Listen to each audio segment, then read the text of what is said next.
Espero que seja sincero. Mentira. Amém. Abra sua Bíblia. Obrigado, meninos. Abra sua Bíblia comigo em Hebreus. Já está ali, capítulo 4, versículo 12. Eu quero falar sobre 3 coisas importantes para você.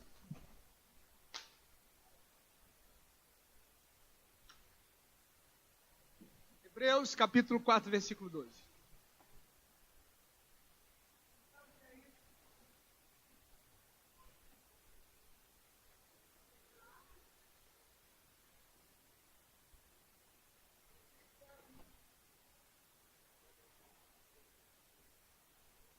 Hebreus capítulo 4, versículo 12, diz assim: porque a palavra de Deus, ela é viva e eficaz, ela é mais cortante do que qualquer espada de 2 gumes.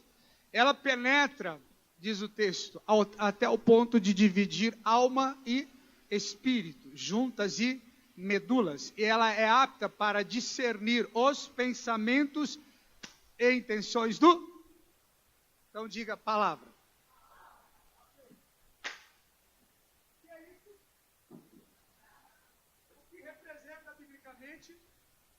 Símbolo de autoridade. O cajado, ele tem 2 lados. Esse lado aqui para puxar a ovelha e trazê-la para o caminho. Esse lado para defender a ovelha do lobo. Ok? O cajado, ele é um símbolo de autoridade e conquista de território. Diga, conquista de território. Ok. Deus chama um homem intitulado como o libertador de Israel, chamado Moisés. E Deus coloca um cajado, uma vara na sua mão. E essa vara, ela tem um poder, uma capacidade de transformar-se em serpente e madeira novamente. Isso é uma intervenção sobrenatural. E Moisés, ele tem a graça de Deus de conduzir um povo por 40 anos, por causa do seu cajado, ou seja, por causa da sua autoridade. Isso aqui é apenas um simbolismo daquilo que Deus coloca na vida da pessoa. Amém? Então diga autoridade.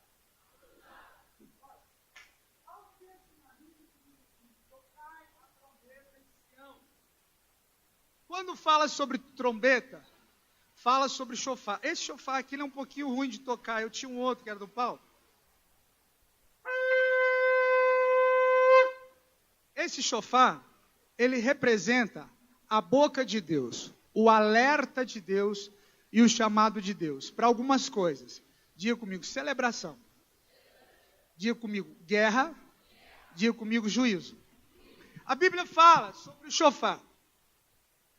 E eu quero que você diga, boca de Deus, alerta de Deus, aviso de Deus. Ok. Agora eu quero que você abra sua Bíblia comigo, em Isaías capítulo 11. E eu quero falar um pouquinho sobre algumas coisas que eu tenho observado nos últimos dias. Isaías capítulo 11.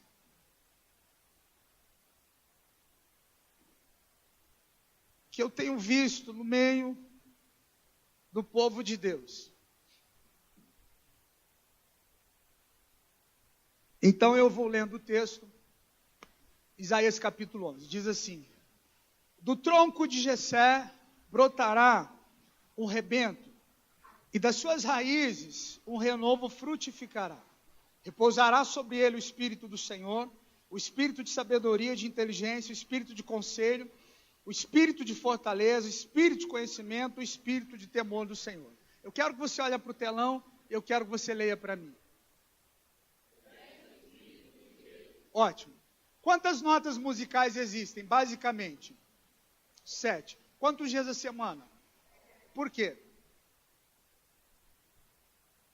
O que é que Deus quer nos dizer? O 7 é um número completo, é um número de plenitude.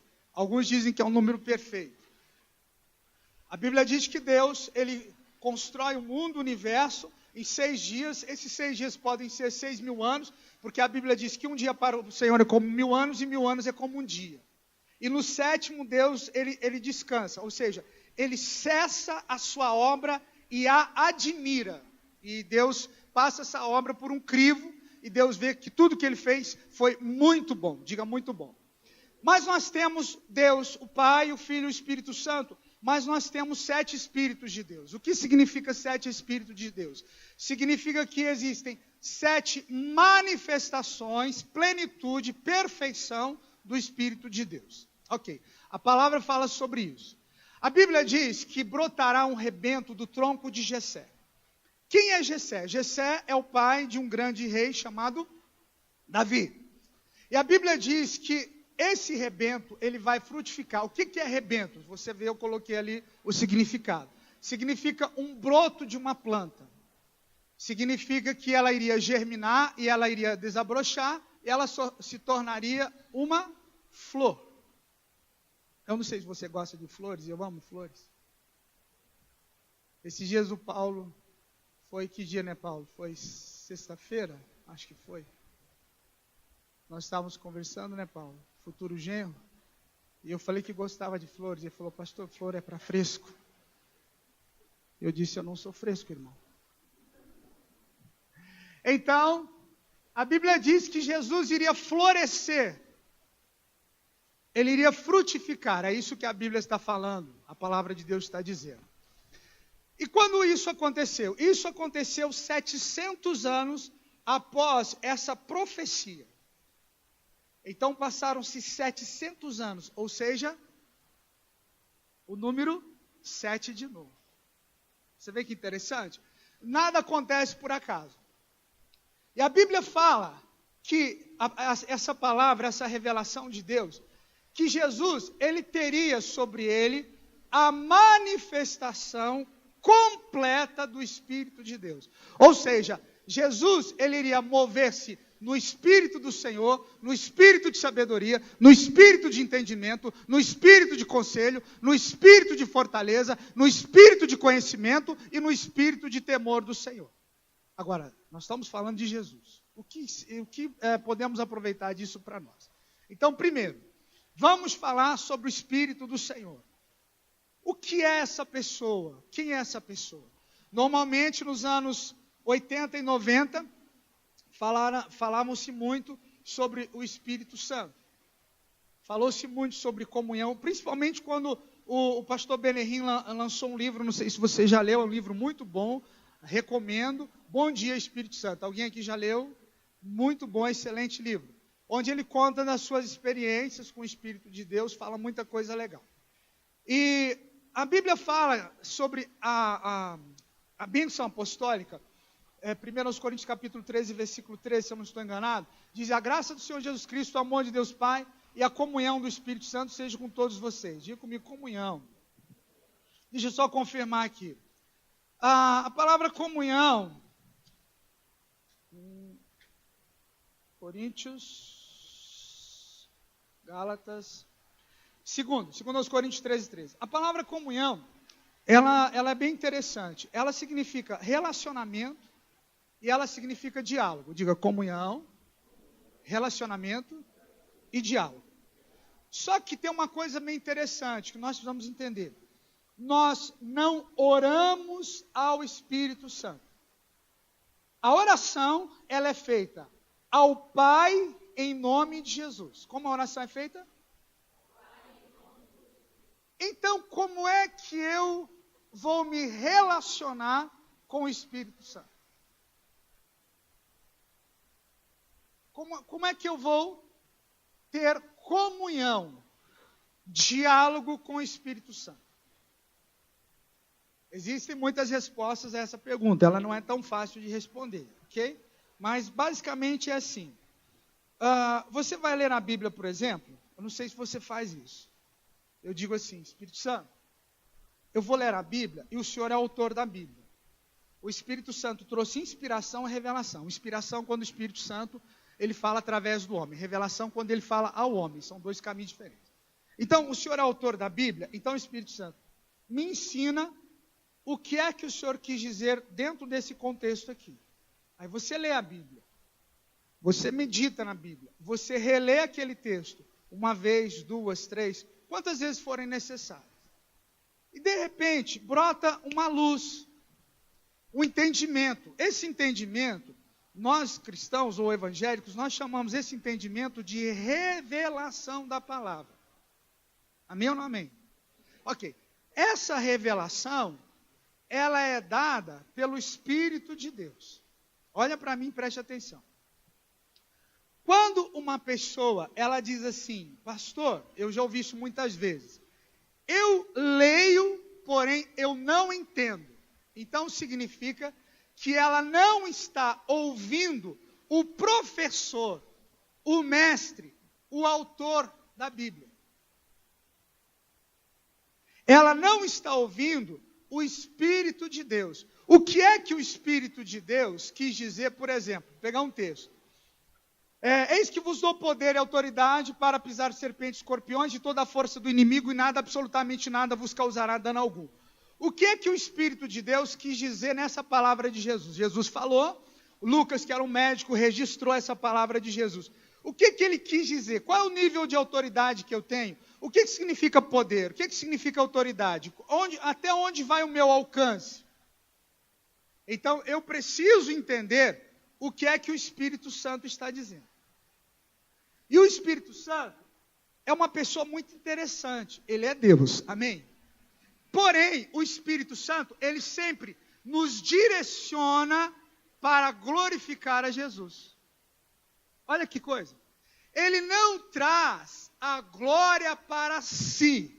Ele nos leva a dar a honra, a glória, o louvor e a adoração somente a Jesus. Porque Jesus diz, quando ele vier, olha só Jesus falando, ele me glorificará.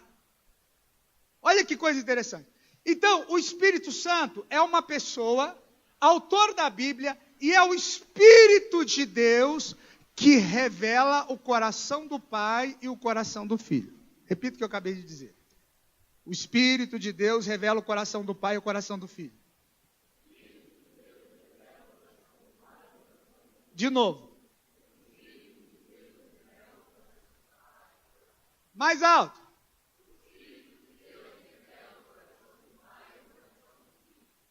Para que eu preciso disso? Por que é que eu preciso dessa revelação do Pai e do Filho? Então, vou te explicar. Quando você ora, você faz uma oração sobre qualquer assunto, qualquer coisa, amém? Ótimo. E você precisa de uma resposta, amém? Então você fala assim, Pai, no nome de Jesus, tal coisa, tua palavra diz isso, não sei o quê, e ora, e tal. É mais ou menos assim. Jesus chega para o pai e fala assim, o Antônio está nos pedindo algo. E o pai, ele dá uma resposta a Jesus. Então, há um diálogo entre o pai e Jesus. Onde o pai está? Pai nosso que estás no... Ok. Onde Jesus está? Não, mas onde? Que lado? Que significa o quê? Significa o quê? Fala alto. Ótimo. E aí, há um diálogo, há uma conversa entre o pai e o filho. Amém? Onde o Espírito Santo está? Pastor, não vi hoje. Onde ele está, gente? Não, mas tudo bem, onde? Descerá sobre ti. Não, gente, onde ele está? Não. Na terra, gente. Vocês estão na lua. O Pai e o Filho estão no céu, o Espírito Santo está na terra. Então, perdoa, Senhor. Onde o Espírito Santo está? Há quanto tempo? Há mais de 2000 anos. No Antigo Testamento, ele via apenas sobre algumas pessoas, reis, sacerdotes e juízes. Escute, ou podemos dizer profetas também. Mas no Novo Testamento, em Pentecostes, a 50ª festa, os 50 dias após a primeira colheita, o Espírito Santo vem como primícia de Deus, e a partir daí ele não volta mais, ele permanece todo esse tempo na terra. O Espírito de Deus está na terra. Então, há um diálogo entre o Pai e o Filho no céu. Mas eu não sei qual é a resposta de Deus à minha oração. Então, o que é que o Espírito Santo faz? O Espírito Santo revela a boa, a agradável e a perfeita vontade de Deus para o meu coração. Entenderam ou não? Como é que ele faz isso? Vou falar de novo. Ele lhe traz uma revelação do coração. Quando falo coração, eu digo da intenção do Pai e do Filho. Ele traz uma revelação da conversa entre o Pai e o Filho. Só que para ouvir essa voz, essa revelação, a minha alma, a minha mente, o meu coração precisa estar alinhado com a palavra de Deus. Por quê? Porque Deus não contradiz a sua palavra. Diga aí, Deus não contradiz a sua palavra. Por quê? Porque a sua palavra, ela é autoridade absoluta. Sabe o que Deus fez? Deus, ele elevou a sua palavra acima da sua pessoa. Não me entenda mal o que eu vou dizer agora. Amém? Amém? É como se a palavra de Deus tivesse mais valor do que a pessoa de Deus. Não me entenda mal, por favor. Mas a própria Bíblia diz no livro de Salmos que a palavra de Deus está acima da pessoa de Deus. Para que coisa interessante a respeito disso. Então, quando eu oro, o Espírito de Deus, ele vai trazer para mim uma palavra, uma revelação da minha oração. E o Espírito Santo, ele faz isso de diversas formas. Aí vamos lá, vamos viajar um pouquinho. Ele pode nos dar uma palavra profética. Ele pode nos dar um sonho. Ele pode, na mensagem, no culto, uma música, uma adoração, um louvor. Você pode estar lendo um livro e de repente aquele livro, aquele capítulo ou aquela frase, o resto do livro não teve valor nenhum para você, mas uma frase que você leu mudou a sua vida. Então é o Espírito Santo trazendo a revelação do coração do Pai e do coração do Filho. Então eu preciso estar aberto para isso. Aberto para poder ouvir. Aberto, disposto. Não, eu quero ouvir, eu quero aprender. Amém? Então, diz assim a Bíblia Sagrada, em Lucas capítulo 4, versículo 18. Eu queria que você lesse aí, por favor.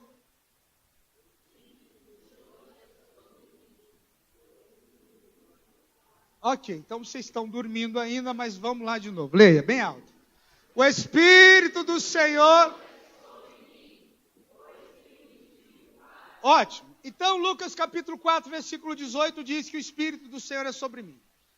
Nós temos um homem na Bíblia, que foi médico, já falei aqui, Lucas, e ele faz uma investigação histórica da pessoa de Jesus. Quando nós abrimos o livro de Atos, por exemplo, vai lá rapidinho comigo, só para você ver. O primeiro capítulo, versículo 1, Atos 1:1. Lucas, ou doutor Lucas, esse médico, ele está escrevendo um tratado, um documentário. Ele está fazendo uma investigação. O livro de Atos demorou muitos anos para ser escrito. Então, ele está escrevendo para alguém. Então, ele diz assim: fiz o primeiro tratado, ó excelentíssimo Teófilo. Esse Teófilo dizem que era uma autoridade romana. Acerca de tudo que Jesus começou não só a fazer, mas também a ensinar. Então, Lucas, no seu evangelho, ele faz uma investigação profunda da pessoa de Jesus. Quantos estão me entendendo? E agora ele vai começar a escrever sobre a história dos primeiros cristãos, que nós chamamos de Atos dos Apóstolos, ou poderíamos dizer Atos do Espírito Santo, ou poderíamos dizer ações do Espírito Santo, ou poderíamos dizer os cristãos sendo usados pelo Espírito Santo. Amém ou não amém? Ótimo. Então nós temos Lucas escrevendo o seu evangelho, ou o evangelho segundo Lucas e Atos.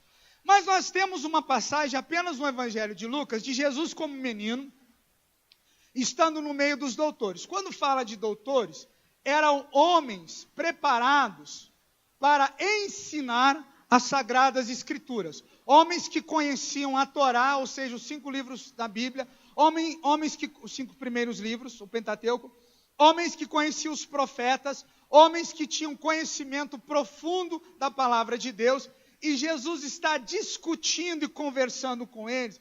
E a sabedoria de Jesus é muito grande, que esses doutores, esses homens preparados, eles ficam assim, boquiabertos. Mas depois dessa passagem, nós não temos mais nada a respeito dos próximos anos de Jesus. Nós não sabemos como foram os 20 anos de Jesus, os 19, os 25. E aí nós temos uma manifestação da pessoa de Jesus, anos, a idade de um homem maduro, e Jesus procura o seu primo João Batista para se batizar. E quando Jesus sai das águas do batismo, a Bíblia diz que o céu se abre, e o Espírito de Deus, em forma corpórea de uma pomba, vem sobre Jesus. Jesus deixa sua glória no céu, e Jesus vem para a terra como homem. E aí Jesus chega aqui em Lucas, vai comigo, Lucas capítulo 4, versículo 17.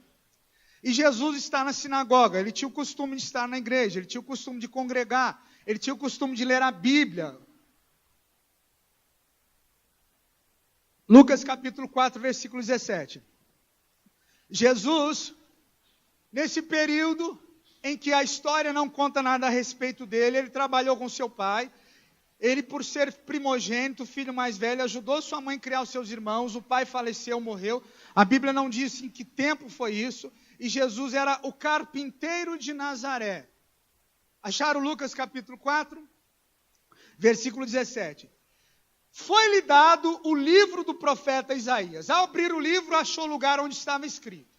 Então Jesus pega o livro e ele começa a ler. O que ele lê? Ele lê Isaías capítulo 11. O Espírito do Senhor está sobre mim, porque me ungiu. Olha o que ele fala. Mas ungiu para quê? Evangelizar os pobres, apregoar liberdade aos cativos, dar vista ao cego, pôr liberdade aos oprimidos, anunciar o ano aceitável do Senhor. Agora, escute o que ele vai dizer. Versículo 20. Fechando o livro, devolveu ao assistente e assentou-se. Os olhos de todos na sinagoga estavam sobre ele. Versículo 21. Então começou a dizer-lhes. O que ele disse? Hoje se cumpriu essa escritura em vossos ouvidos. Vamos, repita comigo, por favor, diga. Hoje se cumpriu essa escritura. Que escritura que se cumpriu? Isaías capítulo 11. O Espírito do Senhor é sobre mim. Então eu quero que você entenda algo que eu já falei aqui algumas vezes. A unção de Deus, ela não é o Espírito de Deus, mas a unção, ela vem da pessoa do Espírito de Deus. O que é essa unção? Nós já falamos muitas vezes a respeito disso aqui. A unção é uma capacidade sobrenatural que Deus nos dá de operar de forma sobrenatural. Para Deus é natural, mas para nós é sobrenatural. Não sei, estou procurando ser o mais simples possível. Então diz assim, Lucas capítulo 4, versículo 18. O Espírito do Senhor está sobre mim. Pessoa. Pelo que me ungiu, poder. Para quê? Para evangelizar aos pobres. Então deixa eu parar aqui um pouquinho. Por que a palavra evangelizar os pobres? O que é uma das coisas mais difíceis de fazer com uma pessoa, gente? Eu respondo. Mudança de mentalidade. Você já viu aquela frase assim, fulano quando põe uma coisa na cabeça é pior que burro quando empaca.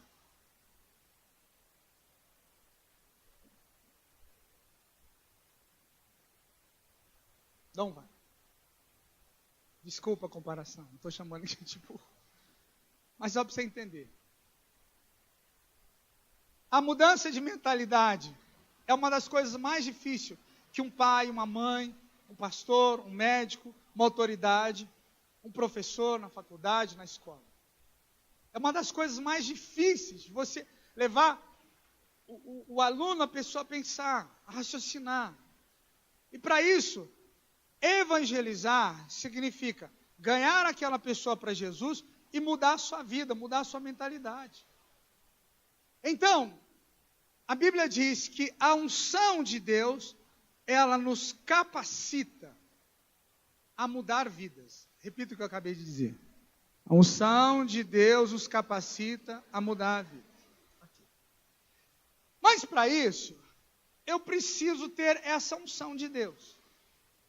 Eu quero falar algumas coisas para você. Jesus, ele foi ungido. A unção que foi colocada sobre Jesus, na sua cabeça e no seu corpo. A Bíblia diz que nós somos o corpo de Cristo. Então, nós temos a unção de Jesus. Diga, eu sou ungido. Eu tenho unção de Deus. Ótimo. E eu quero falar um pouquinho sobre isso para você entender.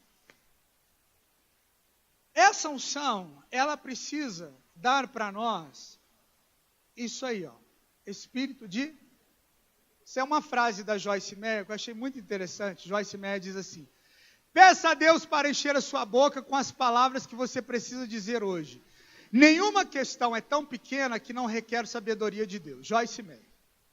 Esse espírito de sabedoria, ele nos capacita a algumas coisas que eu quero ler aqui para você. O que é esse espírito, pastor?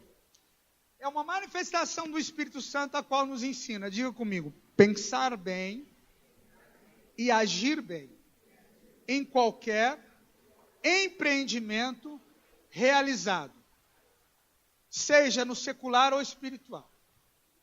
Diga, seja secular ou espiritual. Então, o que é que esse espírito de sabedoria, ele faz conosco? Ele nos ajuda a julgar as coisas de acordo com aquilo que Deus fala na sua palavra. A sabedoria de Deus, ela é diferente da sabedoria humana. A sabedoria humana, ela é relativa. Aquilo que é sábio hoje, amanhã já é burrice, mas a sabedoria de Deus, ela é absoluta. Há um texto, eu coloquei aqui, que é Tiago capítulo 3, versículo 17. O que esse texto diz? Que a sabedoria que vem do alto, a sabedoria que vem de Deus, ela é primeiramente o quê? Pura. Depois ela é o quê, gente? Depois.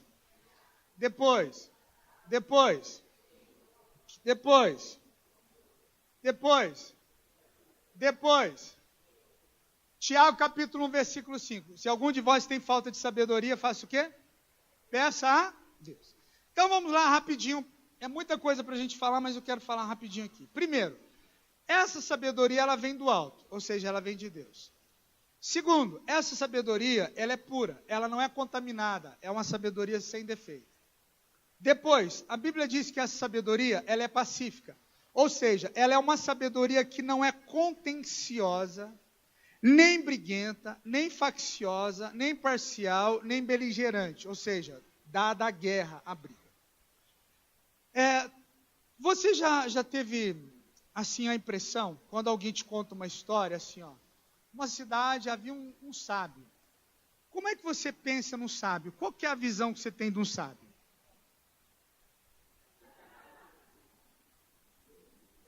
Não gostei, irmão. Você foi infeliz na sua colocação. Mas assim, um sábio para mim é um velhinho sentado na porta da cidade, barbudo, e que todo mundo consulta ele, ok? Ou não? Mais ou menos assim? Ok. Faz de conta. Então veja só.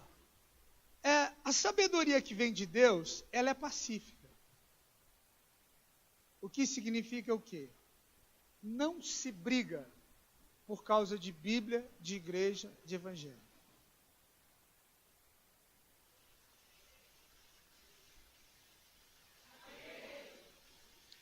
Quando você vê que a pessoa, ela quer brigar com você por causa de Bíblia, ela não tem a sabedoria de Deus. Eu já falei que é demônio. Isso aí é chupa-cabra. A sabedoria de Deus, ela é pacífica. Ah, mas olha, o dia que eu for lá no escritório, eu vou falar tanta coisa para o pastor, ele vai me ouvir. Ele vai me ouvir, porque eu estou aqui. Desculpa, você não é sábio.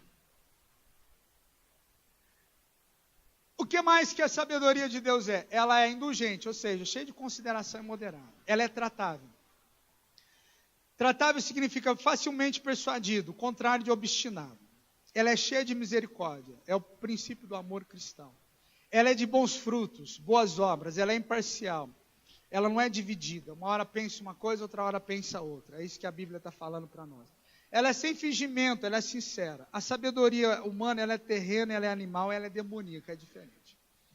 Então, eu preciso desse espírito de sabedoria, o qual a Bíblia fala, que é pensar bem, é agir bem em qualquer empreendimento realizado, seja secular ou espiritual. Qual é o outro espírito que eu preciso? Leia para mim. Espírito de entendimento. Entendimento significa o quê? O que mais? Perceber e julgar. O Salmo 119 diz assim: dá-me entendimento e guardarei a tua lei, e observá-la-ei de todo o meu coração. Ok. O profeta Oséias, ele tem uma palavra que muitos de nós já lemos, eu penso que pelo menos a maioria aqui já leu algumas vezes, que diz assim: o meu povo sofre, o meu povo é destruído, porque falta o quê? Falta esse conhecimento, falta esse entendimento de Deus. A Bíblia está dizendo para nós, a palavra de Deus diz, que eu preciso ter entendimento espiritual, eu preciso ter inteligência. Esse entendimento espiritual significa o quê? Compreensão, saber perfeitamente, perceber, julgar. Eu vou acrescentar algo. Discernir. Diga discernir. Outra vez. Mais alto. Ok. Às vezes, nós estamos conversando com uma pessoa, ou às vezes você está aconselhando alguém, e a pessoa está te falando algo, mas parece que o que ela está te falando parece que não bate. Às vezes é coisa da sua cabeça, mas às vezes não. Às vezes você está fazendo um negócio, comprando, vendendo, não, porque eu vou fazer um negócio com esse meu carro, aparece alguém para fazer um negócio para você, e aquele negócio parece que vai ser algo maravilhoso. Mas lá dentro de você fala, não está batendo. Você está discernindo algo que poderá dar errado. Sabe aquela viagem, por exemplo, que você já marcou, dia tal, eu tenho uma viagem para fazer, uma viagem de negócio, uma viagem de passeio, ou uma viagem para qualquer outro assunto, resolver um problema de família.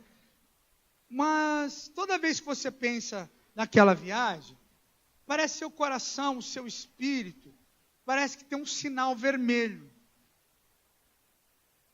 O que está acontecendo? Você está percebendo, você está discernindo que não é para você ir naquela viagem. E aí, querido, o que acontece conosco? Às vezes, nós já demos a nossa palavra. Deixa eu te contar um caso. Eu tenho um amigo, um pastor em Colombo. E, cara muito jóia. Tem uma igreja boa. Passou por uns momentos difíceis. E um dia ele me ligou. Ele falou assim: Paulo, eu tenho uma campanha.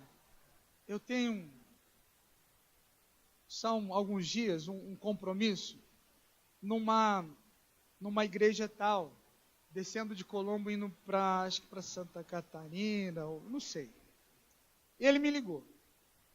Ele falou assim: mas há algo no meu coração que eu não devo fazer essa viagem. Mas eu assumi um compromisso com o pastor lá de 3 dias. Para e pensa. O pastor faz todo um trabalho de divulgação. Ao dia tal nós vamos ter um pastor aqui que vai estar ministrando sobre esse assunto. E toda a igreja está preparada e convida os parentes, os amigos. E aí, chega no dia, o pastor liga para mim e começa a falar comigo: olha, meu espírito, eu não devo ir nessa viagem. O que você falaria para ele? Pensa se fosse aqui, nossa igreja. Nós estamos esperando um pregador, um preletor que vem de fora, que vai ministrar alguma coisa para nós. E nós trabalhamos o mês todo, anunciamos, divulgamos, fizemos panfleto, divulgamos na internet, enfim. E aí começa sexta, sábado e domingo, 3 dias, e o pastor liga e fala assim para mim: Paulo, eu estou discernindo, eu estou percebendo que eu não devo ir ministrar na sua igreja. O que você acha que eu deveria fazer? Como você se sentiria? Eu subo no altar e falo assim: olha, irmãos, quero pedir perdão, o pastor fulano de tal não vai poder vir. Aí a frase dele, o que ele me disse, o relatório, enfim, foi que ele discerniu, ele percebeu, ele entendeu que ele não deveria estar aqui conosco. O que você faria? O que você pensaria dessa pessoa? Alguns poderiam dizer assim: poxa, mas é irresponsável, né, pastor? Eu deveria ter orado mais, ter visto isso antes. Outros vão dizer assim: fazer o quê? Isso acontece. Então, o que nós fazemos? Antes do etc., leia para mim. Leia, mais alto.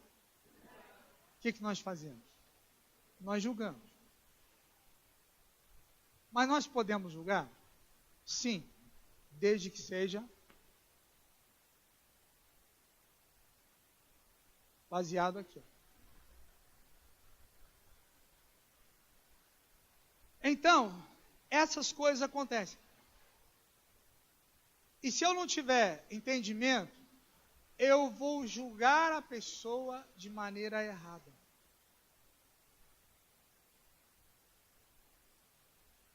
E quando eu julgo a pessoa de maneira errada, eu me coloco no lugar de Deus, que é o juiz perfeito. É Deus que conhece a nossa mente e a intenção do nosso coração. Então, para você julgar uma pessoa, você precisa ter entendimento. Espera aí, pastor, então ele estava vindo e Deus disse que não deveria vir, colocou. Então eu entendo perfeitamente, é uma direção de Deus, amém, glória a Deus, acabou. Deixa para uma próxima oportunidade. Mas tem pessoas que não. E é aí onde nós erramos. É aí onde nós falhamos. Ok. Quero falar mais um. Leia. Ótimo. O que é um conselho? Parecer, a opinião que se emite sobre o que se deve fazer. É um aviso ou sugestão, ok? O conselho do Senhor permanece para sempre, os intentos do seu coração de geração em geração. Ok. Deixa eu falar algo, deixa eu te contar um caso aqui, não vou citar nome de ninguém, mas só para você entender. Esses dias eu fui viajar, ministrar em 2 igrejas, em Maringá. E aí ministrando nas igrejas, teve um dia que nós sentamos, fomos tomar um café, e a pastora, ela disse assim: pastor, eu queria um conselho do senhor. Conselho.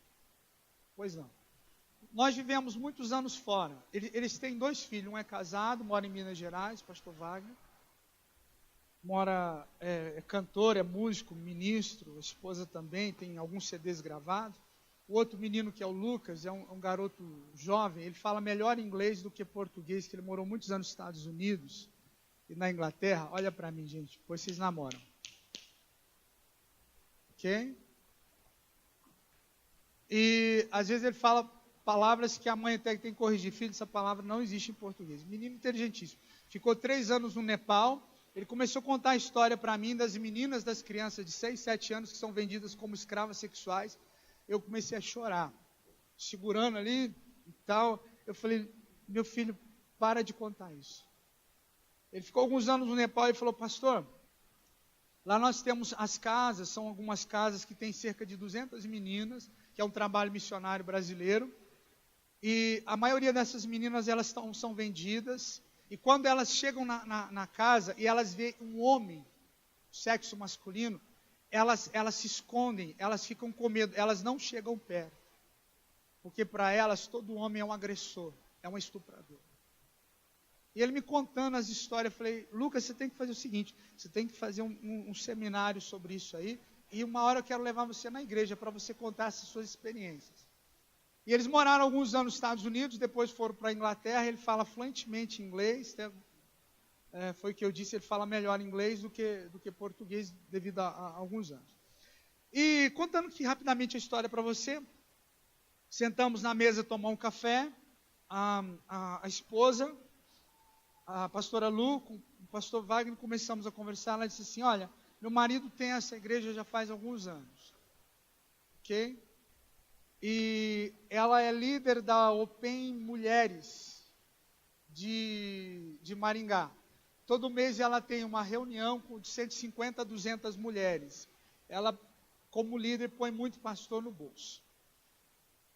E a igreja deles é uma igreja pequena, diferente da igreja do pastor Alan, onde eu ministrei, que é uma igreja maior. Uma igreja pequena, com umas 15, 18, talvez 20 pessoas, uma igreja pequena, mas é uma igreja que já tem alguns anos. E ela disse assim, abraçava o marido: eu amo meu marido, beijava ele. Eu amo meu marido, pastor. Maridão, mas eu não gosto dele como pastor, não gosto dele como líder, não gosto da liturgia da igreja, não gosto como ele prega, e eu não quero saber dele como pastor da igreja. E eu perguntei: qual o conselho que a senhora quer? Mata ele.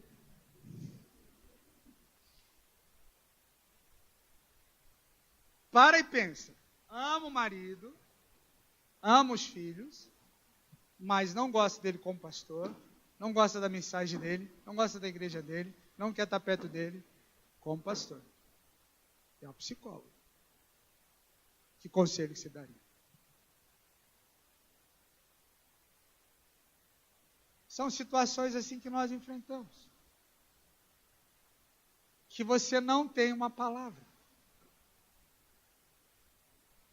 Que você não sabe o que você vai dizer para aquela criatura. Pastora, mas por quê? Porque eu sei que isso não vai dar em nada. Mas a senhora é uma líder, a senhora é uma pastora. A senhora é pastora de pastoras. Exatamente, é o que eu gosto de fazer. Mas eu não quero estar na igreja do meu marido. Meu marido, e abraçava e beijava, para confirmar que amava ele. Meu marido é meu marido, mas ele não quer ele como pastor. Prefiro ser membro da igreja, estar debaixo de um pastor, e a gente servir a Deus ali. Tá, e só quer que eu diga o quê? Não sei, o senhor veio aqui agora responde. O que você faria? São essas situações que nós somos colocados às vezes.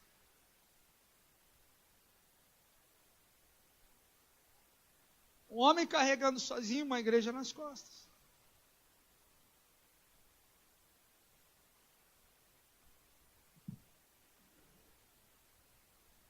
Que conselho você daria?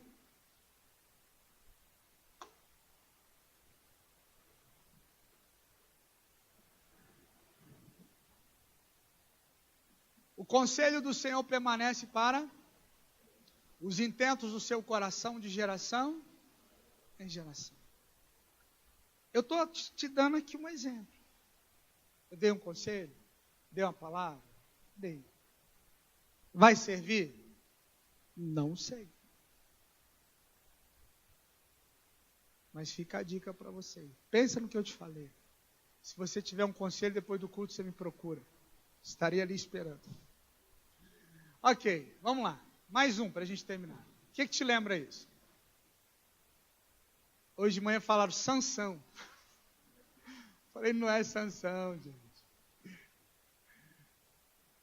O espírito de fortaleza. Nós vamos dizer só mais isso, ok? Esse espírito, ou fortaleza ou poder, significa algumas coisinhas ali. Fortificação, forte, resistência, vigor, energia, poder, vigor, potência, autoridade, conseguir. Diga autoridade. Ok, então quero falar algo para você aqui de Lucas. Eis que vos dou poder ou autoridade para pisar serpentes e escorpiões e toda a força do inimigo e nada vos fará dano algum. Eu queria que você prestasse atenção em 3 coisas que eu vou dizer. Pode fechar a Bíblia. Me dá um pouquinho de atenção.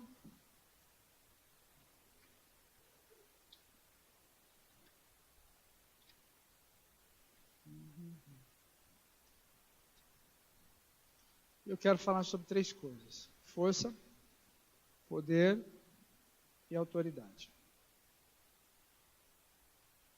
A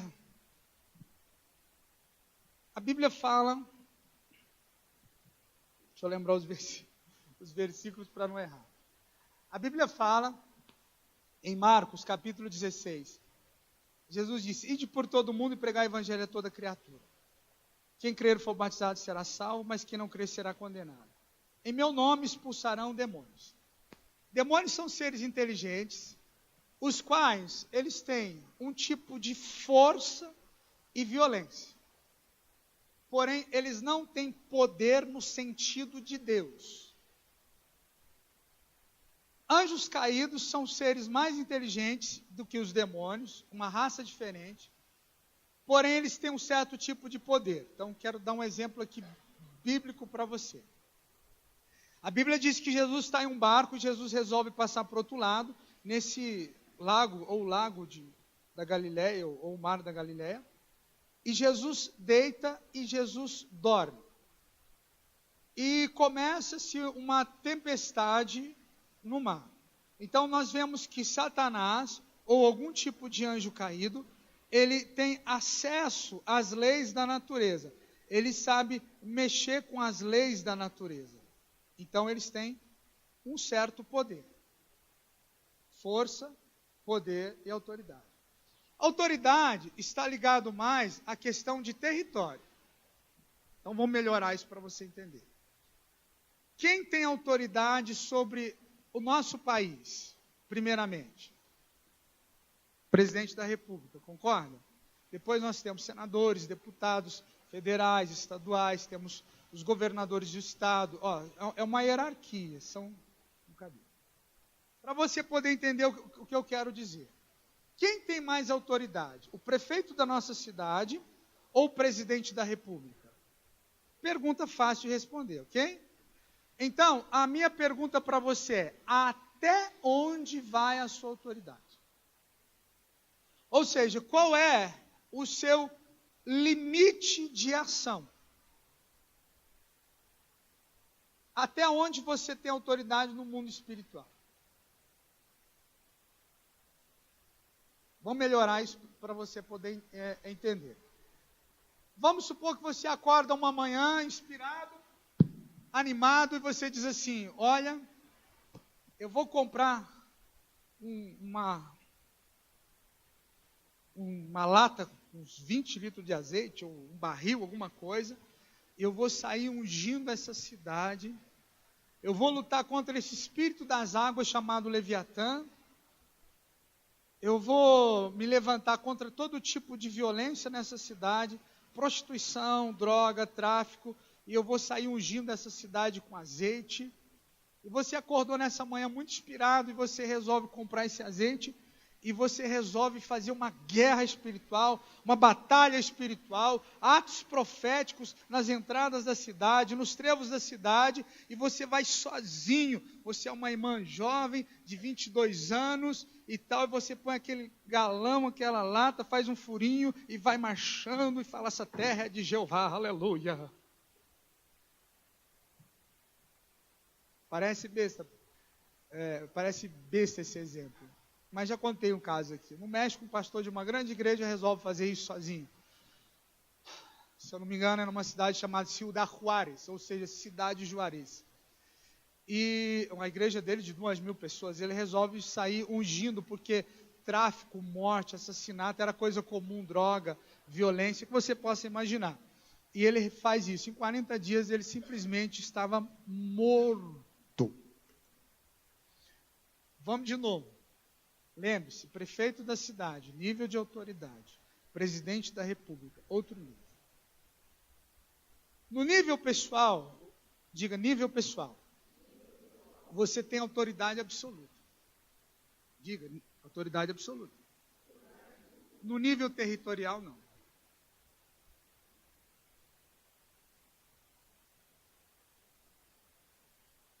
Por quê? Porque existem princípios. Se vamos fazer um ato profético sobre a cidade, nós precisamos, no mínimo, de 7 pastores de 7 igrejas ou denominações diferentes, por causa de um princípio estabelecido em Apocalipse, as 7 igrejas da Ásia Menor. Consegue entender? Então, sim ou não, gente? A autoridade, ela está ligada a território. Outro exemplo simples. Você mora aqui na Rua das Flores e tem o vizinho do lado, ok? Você é pai, você é mãe. Você tem autoridade e responsabilidade sobre os seus filhos, mas você não tem autoridade e responsabilidade sobre os filhos do vizinho, concorda? Porém, você pode auxiliar e ajudar o filho do vizinho. Menino, sai da rua, o carro vem lá, ó, sai da rua. O menino sai da rua, antes de seja atropelado por um carro. Não é seu filho, mas porém está sob seu cuidado. Está entendendo mais ou menos o que eu estou falando? Então, espiritualmente, é a mesma coisa. No nível pessoal, você tem autoridade absoluta. Por quê? Porque a Bíblia diz assim, resistir ao diabo, ele fugirá de vós. Você. Agora, eu não posso sair expulsando demônio de todo mundo. Por quê? Porque eu não tenho autoridade. Para fazer um trabalho de libertação, de cura, para que você possa mudar a vida da pessoa de uma maneira eficaz, a pessoa precisa dizer sim. Eu quero ser liberto.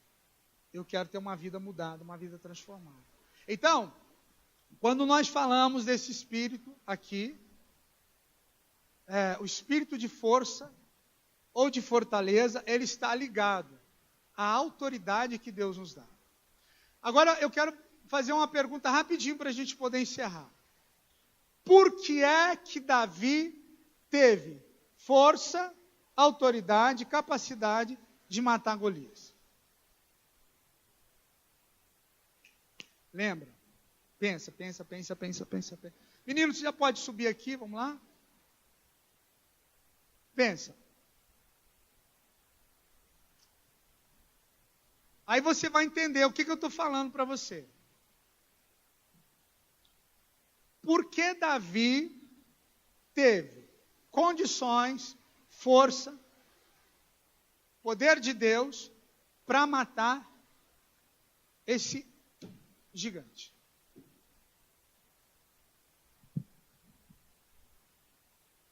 Oi? Também. Vou te dar uma ajuda para a gente encerrar. Samuel.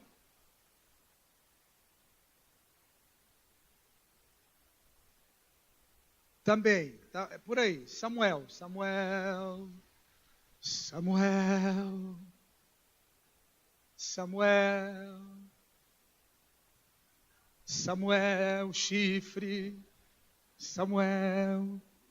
Chifre. O que levava no chifre? Gente, pegou mal essa, né? O que levava no chifre? Azeite, gente. Pensamento impuro está repreendido. O que aconteceu com Davi e Samuel? Unção, gente. A unção, ela te dá autoridade. A unção, ela amplia seu território. Unção.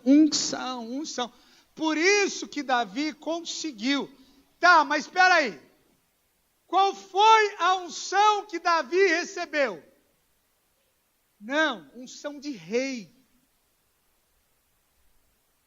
Hello. Davi foi ungido rei de Israel. Havia uma guerra. Quem é que estava lutando na guerra? O rei Saul. Porém, Saul foi rejeitado por Deus. Deus levanta um outro. Porém, ele ainda não tinha assumido o trono. Não assumiu o trono, porém estava ungido. Deus te coloca no trono no momento certo. Ainda que você tenha unção. Então, por que é que Davi, ele consegue matar o gigante? Porque ele foi ungido como rei. E rei tinha autoridade e unção para estar na guerra. Você não entendeu? Vamos lá. No Novo Testamento, a Bíblia diz que Deus nos fez reis e sacerdotes. No Novo Testamento, Deus nos fez reis De novo, o Novo Testamento Deus nos fez. E como é que um rei conquista novos territórios? Através da guerra, que nós chamamos de guerra espiritual. Você quer conquistar novos territórios? Você quer ir além? Sim, então você precisa guerrear. E sabe o que é guerra? Oração. Ok? Queria que você ficasse de pé.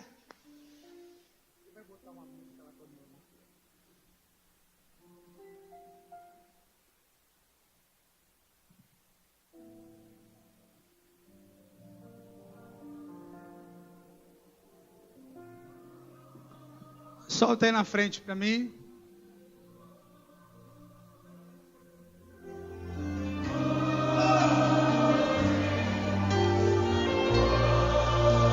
Solta suas mãos. Começa a adorar a Deus. Começa a falar em línguas. Começa a bendizer o nome do Senhor.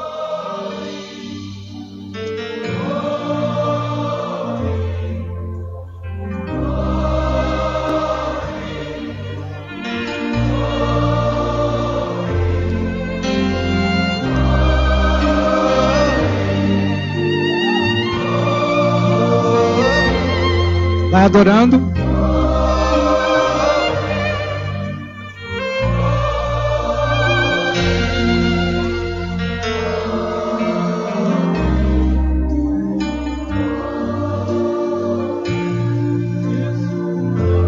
Comece a falar. Deixa Deus ouvir sua voz. Vai adorando Ele.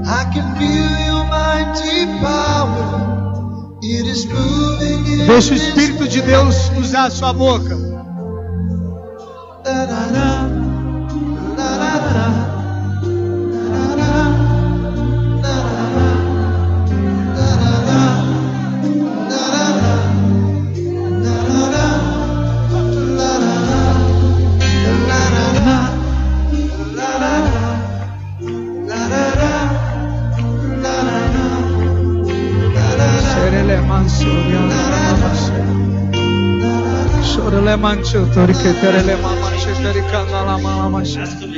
A Bíblia diz que nós devemos ter comunhão com o Espírito Santo, dialogar, falar com Ele.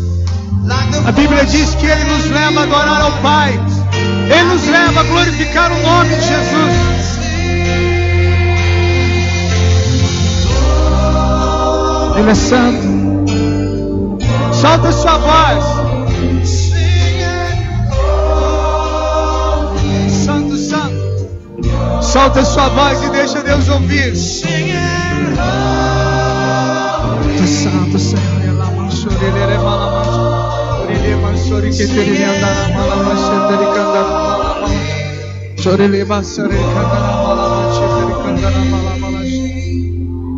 Oh, nós queremos, Pai.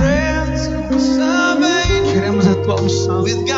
Queremos o teu poder. Dá-nos esse espírito de fortaleza. Dá-nos esse espírito de conselho. Dá-nos esse espírito de entendimento. Dá-nos, Senhor, para a tua igreja. Que haja um mover e uma manifestação desse espírito, Senhor. Em nome de Jesus. Em nome de Jesus. Em nome de Jesus. Em nome de Jesus. Em nome de Jesus, Senhor. Santo. Santo.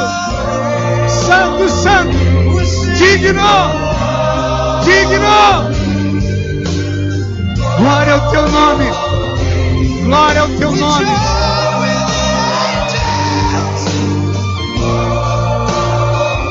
Aleluia. Aleluia. Aleluia.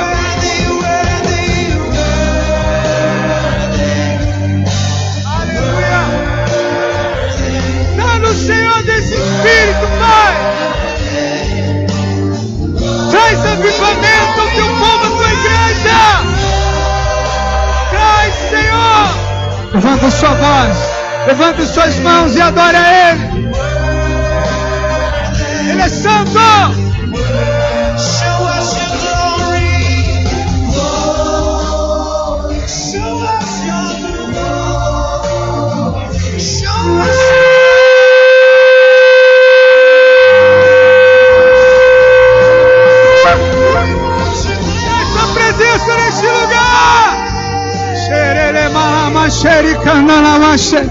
Traz tua presença, traz tua glória, traz teu poder, Senhor. Fala com o teu povo. Oh, Senhor, levanta sua voz, vai glorificando a Deus, vai exaltando Ele. Deixa Deus te ouvir. Seja a boca de Deus essa noite. Santo, santo, santo, santo, santo, santo. Digno, digno, digno. Digno. Digno, digno, digno.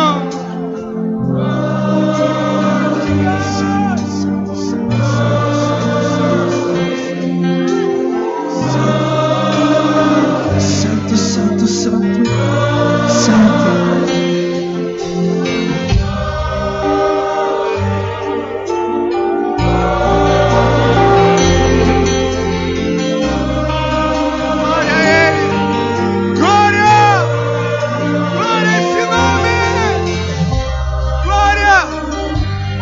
Esse nome. Levanta sua voz, vai adorando, vai falando em línguas, vai glorificando o nome dele.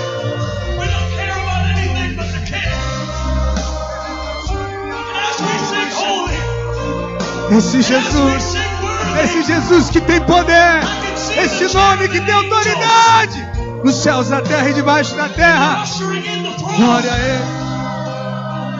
Glória a esse nome. Aleluia, Senhor. Aleluia.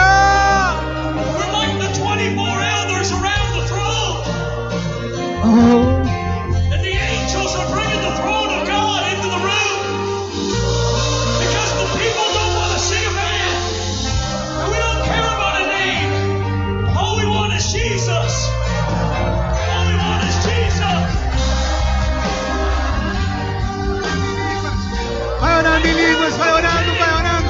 É hora da igreja orar e adorar.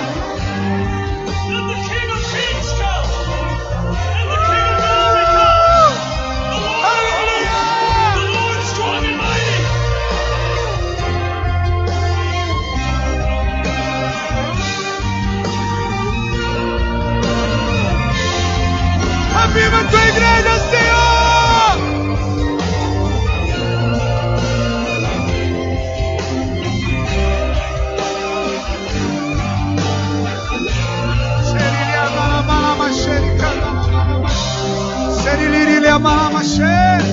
Aleluia! Nós te bendizemos. Ele é santo.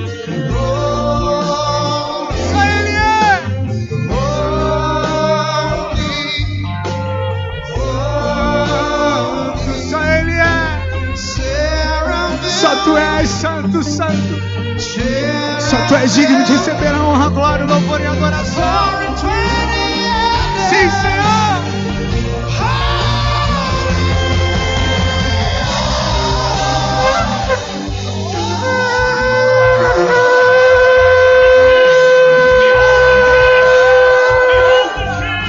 Vem com a tua glória nesse lugar.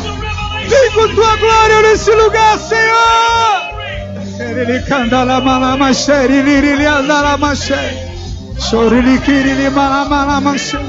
Vem com tua glória, vem com teu poder, aviva teu povo, Senhor.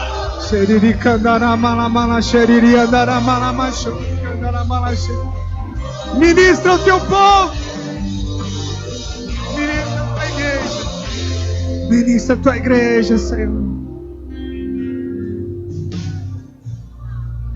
Levante tuas mãos ao céu.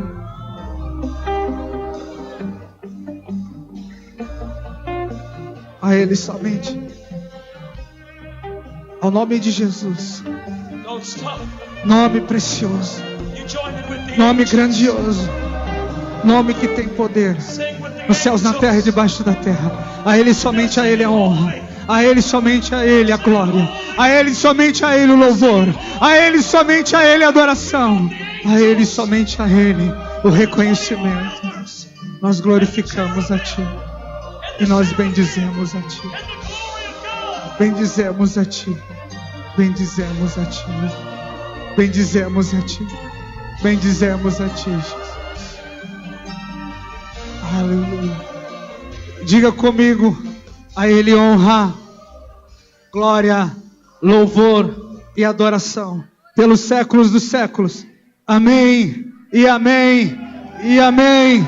E aplauda e glorifica o nome dEle.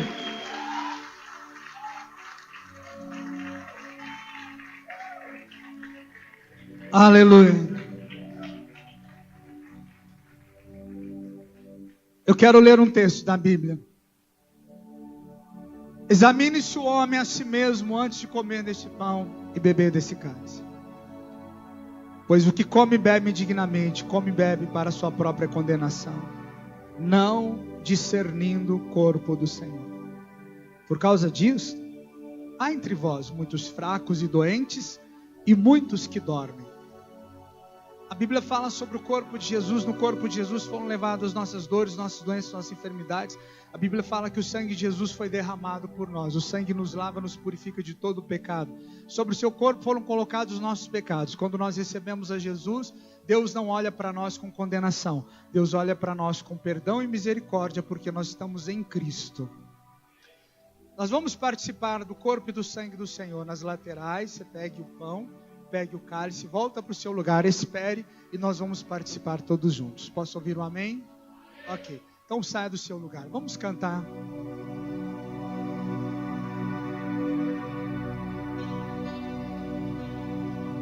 Eu não conheço outra canção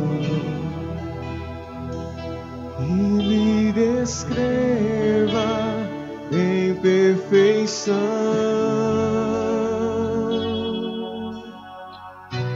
Santo, Santo, Deus poderoso,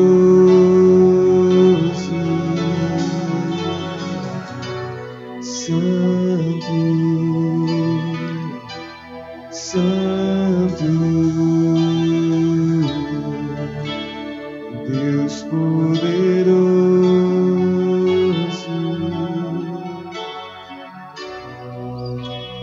Não há outro igual. Tu és santo, santo.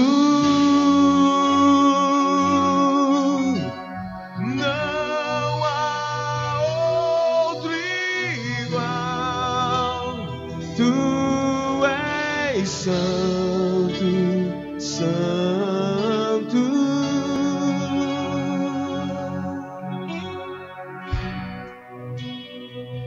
Santo Senhor, Santo, Deus poderoso,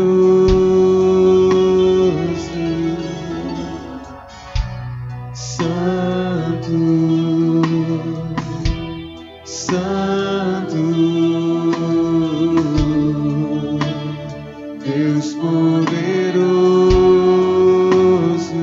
Não há outro.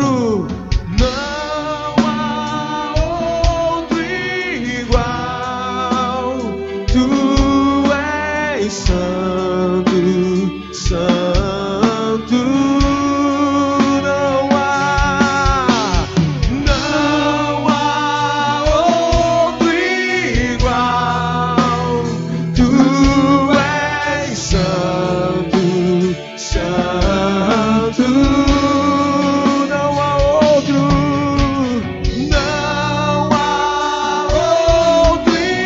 igual. Cante pra Ele. Só Ele é. Não há outro igual. Tu és santo, santo,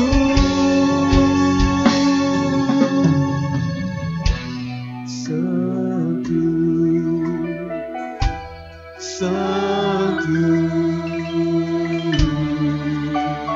Deus poderoso,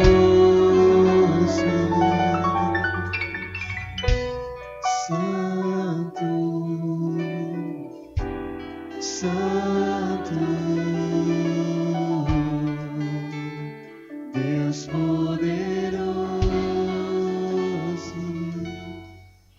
apóstolo Paulo diz: pois eu recebi do Senhor o que também vos ensinei, que o Senhor Jesus, na noite que foi traído, ele tomou o pão, tendo dado graças, o partiu e disse: este é o meu corpo que é entregue por vós, fazei isto em memória de mim. Levante esse pedaço de pão para o céu.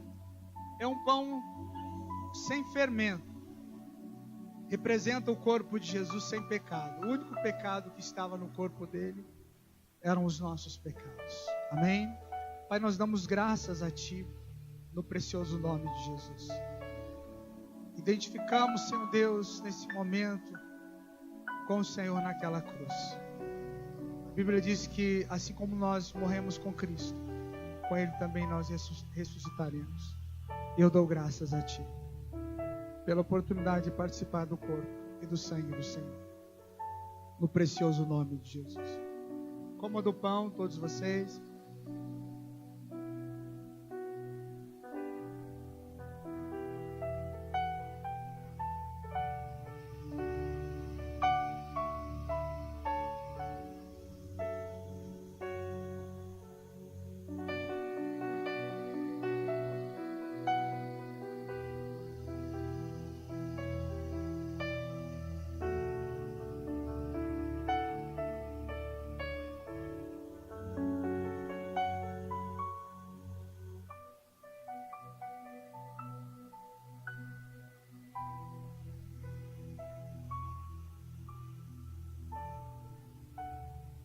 Semelhantemente, depois de cear, tomou o cálice, dizendo: este cálice é a nova aliança no meu sangue. Fazeis todas as vezes que beberdes em memória de mim. Pois todas as vezes que comerdes esse pão e beberdes esse cálice, anunciais a morte do Senhor até que Ele venha. Levante o cálice para o céu. Nós somos lavados pelo Teu sangue. Obrigado, Senhor. Tome do cálice.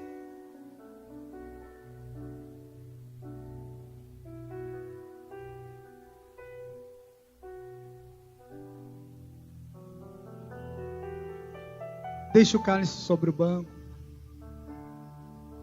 Permaneça ainda mais alguns momentos de pé. Fecha teus olhos. Vamos agradecer ao Senhor. Vamos agradecer a Deus pela oportunidade que Ele nos dá de estarmos em Sua casa, de estarmos em Sua presença, de estarmos junto a Ele, de estarmos aqui como irmãos, como um povo chamado, escolhido, elegido pelo Senhor. Dê graças a Ele. Seja grato a Deus pela sua vida. A Bíblia diz que o motivo de não estarmos mortos é que a misericórdia do Senhor, ela se renova a cada manhã. Ela se renova a cada manhã sobre nós.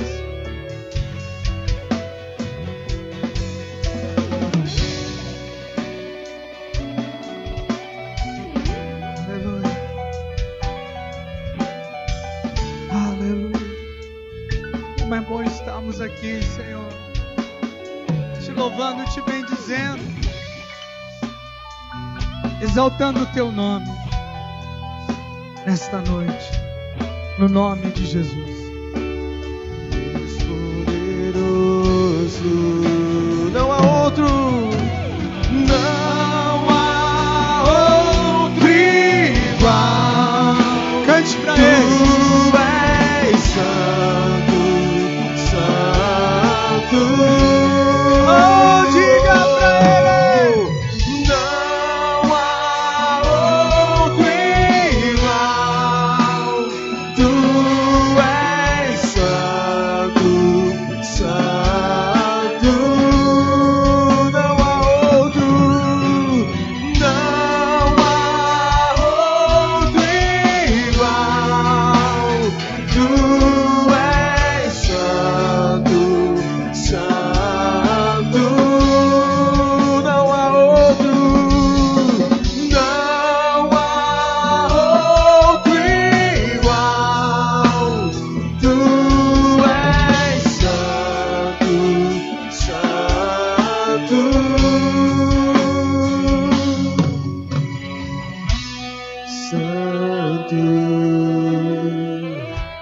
Santo,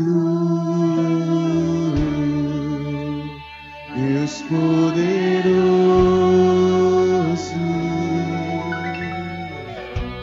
Santo,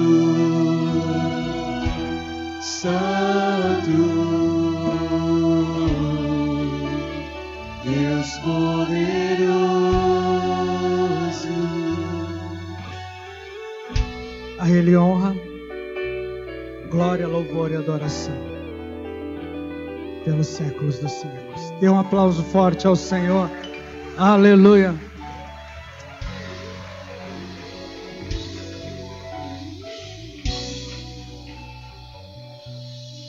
Amém.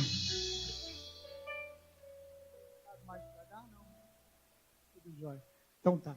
Terça-feira nós temos Tadel, domingo nosso culto de celebração, na semana a gente tem a célula. Deixa eu abençoar você para voltar para casa. Levanta a sua mão. Que a graça do Senhor Jesus Cristo, o amor de Deus Pai que é eterno, a comunhão e as doces consolações do Espírito Santo sejam com cada um de vocês. Que o Senhor te abençoe e te guarde, que Ele faça resplandecer o seu rosto sobre ti, tenha misericórdia de ti, te dê a paz hoje e sempre. Que você tenha uma noite abençoada, em nome de Jesus, uma semana de vida, de vitória, de muitas conquistas, em nome de Jesus. Que o Espírito do Senhor seja sobre a sua vida. Onde você colocar a planta dos seus pés, que haja conquista. Onde você colocar as tuas mãos, que haja prosperidade. Que portas que estão fechadas possam ser abertas em nome de Jesus. Que o Senhor te dê sonhos proféticos, palavras proféticas. E que os decretos do Senhor sobre a sua vida possam se cumprir no nome de Jesus. Porque Ele te chamou para que você seja mais que vencedor em todas as coisas. E em nome de Jesus, como ministro de Deus, eu te abençoo. E todos digam amém. Glória a Deus. Dá um abraço forte nessa pessoa que está do seu lado. Diga para ela, bom domingo, boa semana, Deus abençoe você. Isso, dá um abraço aí. Bom domingo, boa semana, Deus te abençoe. Vai com Deus, vai na fé do Onipotente. Não há outro bom domingo, boa semana. Tu és santo, santo. Não há outro igual. Tu és santo, santo. Não há outro igual. Tu és santo, santo.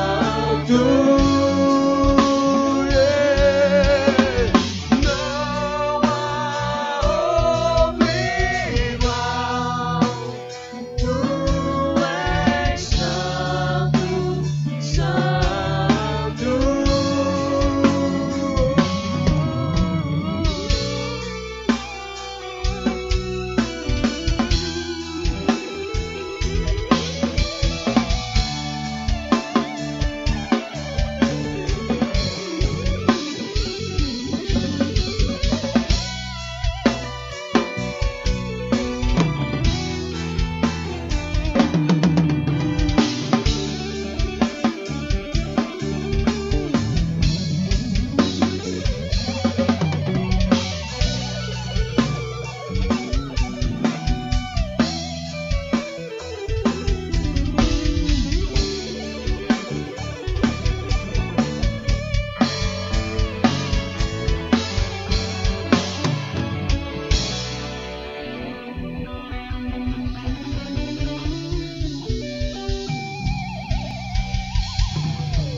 Nada vem além de si mesmo. Se esqueceram daquele que um dia